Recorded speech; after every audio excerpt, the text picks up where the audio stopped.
ഞാൻ വന്നതേ ഉംറൈസിനെ കുറിച്ച് അറിയാൻ വേണ്ടിയിട്ടായിരുന്നു. പിന്നെ അതിന് ശേഷം ഉംറക്ക് പോകാനുള്ള സ്റ്റാർട്ട് ചെയ്തു.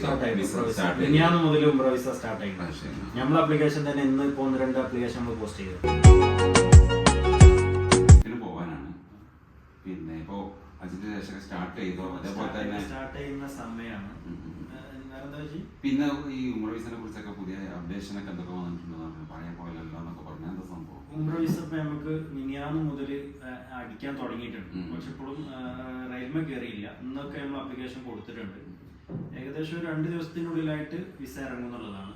ഇപ്പൊ നമുക്ക് കഴിഞ്ഞ പ്രാവശ്യങ്ങളിലൊക്കെ മുഹറം ഫസ്റ്റോട് കൂടിയിട്ടൊക്കെ ഉംറ വിസ സ്റ്റാർട്ട് ചെയ്തിരുന്നു.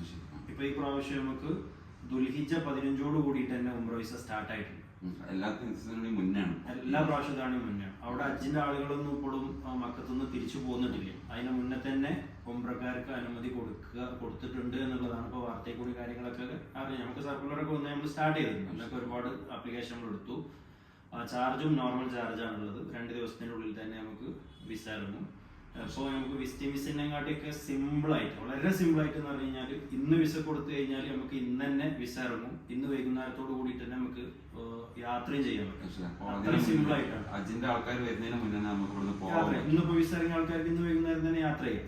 അപ്പൊ കഴിഞ്ഞ പ്രാവശ്യത്തൊക്കെ പോലെ എന്ന് പറഞ്ഞു കഴിഞ്ഞാല് ഒരു വിസ ഇറങ്ങി കഴിഞ്ഞാല് ആ വിസക്ക് എന്നാണോ ആള് യാത്ര ചെയ്യുന്നത്, ആ യാത്ര ചെയ്യുന്നത് അവിടെ ഇറങ്ങുന്ന ദിവസം മുതലാണ് ഈ 90 ദിവസത്തെ വിസന്റെ കൗണ്ട് ഡൗൺ തുടങ്ങുന്നത്. പക്ഷെ ഇപ്പൊ ഈ പ്രാവശ്യം എന്നാണോ നമുക്ക് വിസ ഇറങ്ങുന്നത്, ഇന്ന് വിസ ഇറങ്ങി കഴിഞ്ഞാൽ 3 മാസത്തെ കൗണ്ട് ഡൗൺ ഇന്ന് തുടങ്ങുകയാണ്. ഇന്ന് മുതൽ ഓരോ ദിവസം കുറഞ്ഞിടും. അപ്പൊ വിസ എടുത്ത് നാട്ടിൽ നിൽക്കുന്നതിനെക്കാട്ടി നല്ല വിസ എടുക്കുക, യാത്ര ചെയ്യുക. എങ്കിലേ നമുക്ക് ആ 3 മാസം അവിടെ പ്രയോജനപ്പെടുത്താൻ പറ്റും. അത് ഹജ്ജിന് ഉംറക്ക് പോകുന്ന ആൾക്കാർക്കല്ല, ഫാമിലി ഒക്കെ ആയിട്ട് അവിടെ കൊണ്ടുപോയിട്ട് താമസിപ്പിക്കാനൊക്കെ ആഗ്രഹിക്കുന്ന ആൾക്കാർക്ക് അങ്ങനെ ആയിരിക്കും ഏറ്റവും നല്ലത്. അതാണ് ഇപ്പോൾ അവസ്ഥ. പാസ്പോർട്ട് കോപ്പി ഫോട്ടോ ഉണ്ടെന്നുണ്ടെങ്കിൽ ഇപ്പൊ സിമ്പിൾ ആയിട്ട് നമുക്ക് വിസ കൊടുക്കാം. നോർമലി ഇപ്പൊ 12,000 രൂപന്റെ ഉള്ളിലായിട്ട് നമുക്ക് എന്തുണ്ട് വിസന്റെ റേറ്റ് വരുന്നുള്ളൂ. സ്റ്റാർട്ട് ചെയ്തു.